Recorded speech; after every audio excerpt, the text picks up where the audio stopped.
इस वक्त की बेहद अहम खबर, सफूरा ज़रगर को जमानत दे दी गई है।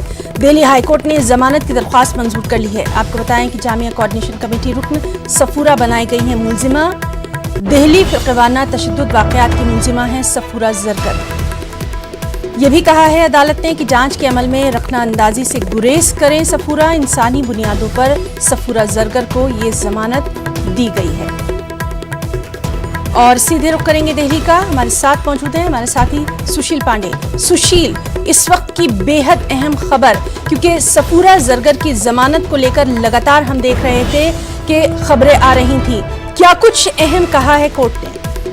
देखिए, साफ तौर से इस पूरे मामले में पहली बार दिल्ली हिंसा से जुड़ा कोई ऐसा मामला था जिसमें केंद्र सरकार की तरफ से यानी कि दिल्ली पुलिस की तरफ से उसकी जमानत का विरोध नहीं किया गया ही ना। चूंकि 22 हफ्ते का जो सफूरा जरगर जो है वो प्रेग्नेंट भी थी और इसलिए ह्यूमैनिटेरियन ग्राउंड को देखते हुए केंद्र सरकार ने बिना विरोध जताए फिलहाल जमानत देने की बात कही हाईकोर्ट से। फिलहाल हाईकोर्ट ने 10,000 रुपए के निजी मुचलके पर इनको जमानत दे दी है, लेकिन हाईकोर्ट ने कई शर्तें रखी है। उन्होंने कहा है कि अगर पुलिस उन्हें जांच के लिए बुलाता है तो उन्हें उससे जांच में सहयोग करना पड़ेगा और उन्हें ये अंडरटेकिंग भी देना पड़ेगा कि वो भविष्य में इस प्रकार की यानी कि दिल्ली हिंसा से जुड़ी किसी भी गतिविधि में कोई शामिल ना हो, किसी भी गवाह को इन्फ्लुएंस ना करे। और इन्हीं तमाम आधार पर फिलहाल काफी दिनों से फिलहाल वो तिहाड़ में थी, जिसको लेकर कई एनजीओ द्वारा भी बार बार सवाल उठाए गए, लेकिन फिलहाल आज उनको एक बड़ी राहत दिल्ली हाईकोर्ट से मिली है। सॉलिसिटर जनरल तुषार मेहता की तरफ से कहा गया जो कि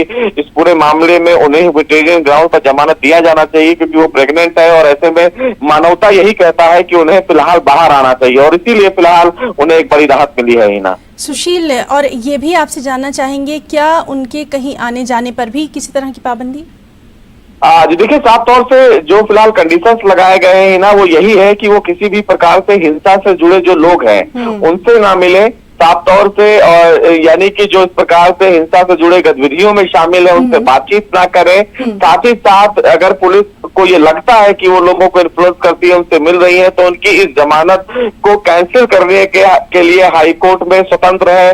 दिल्ली पुलिस को अप्रोच भी कर सकती है। केवल उन्हीं लोगों से मिले जो फिलहाल उनके स्वास्थ्य से संबंधित हो, उनके परिवार के लोग हों। लेकिन जिस तरह दिल्ली हिंसा में सफूरा जरगर का नाम सामने उभरा और जिस तरह उन्होंने सरकार विरोधी नारे भी लगाए और तमाम चीजें ऐसे की जिसको लेकर फिलहाल यूएपीए एक्ट के तहत उनको गिरफ्तार किया गया था, लेकिन एक बड़ी राहत फिलहाल उनको जरूर है।